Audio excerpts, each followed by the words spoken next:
Hi, welcome back. Now what I'm going to do is one of the techniques that I use, and I use it quite a bit, especially when I paint mountains and stuff, is the scraping with a razor. And you'll see that in the book where I'm talking about the white-tailed meadow, the deer in the river, the two of them. And what I want to do is just show you real quickly. Now, the paintings that I have, of course, for that particular video are done, so I'm not replacing them again, but I'm going to show you here on a little seascape that I have done, and I've sold this particular one. This is the second painting of something, and I want to, and since I sold it and it's pretty good commission price on it, I want to come back in and I want to add a little bit more, going on in here to the rocks. Now, see, here comes the problem, and I'll come in a little closer here. When I'm going to go in and I'm going to paint something like this, if I have texture at all, which I have texture all along in this area here, and I want to come in and restate those rocks, that texture can grab my knife or grab my brush and cause an uncontrolled application of the next color, and I want to be more controlled. And artists have done this for hundreds and hundreds of years. Matter of fact, the Dutch did it a lot when they kept their paintings just absolutely smooth.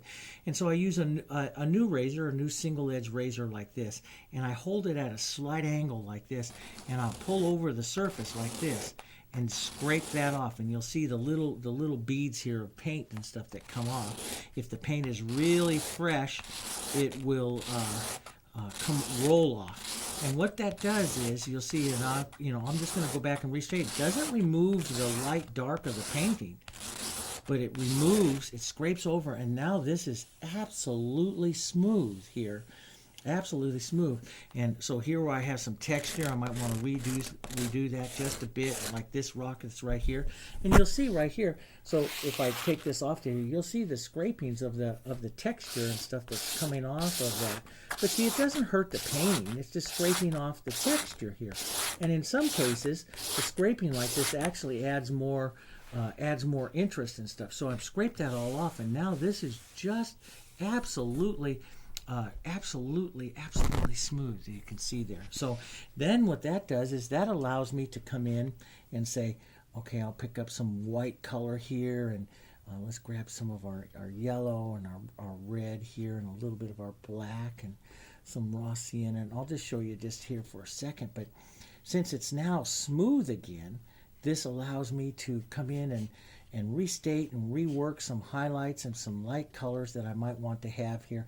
And I also put a little bit of green into this seascape here that I did. This is the Eastern Inlet, and so painted Eastern Inlet, and then I've taken a commission on it also, so I have to redo it again for another painting. And so in the commission painting here, I just like to come through and make sure that I have the ultimate and everything is fine on the commission painting. So I'll come back and do it again. So I'm going to pick up here and come back in, and I can just lay back in some more color, some more accent tones in here, put in visually more types of tonal differences to the rocks.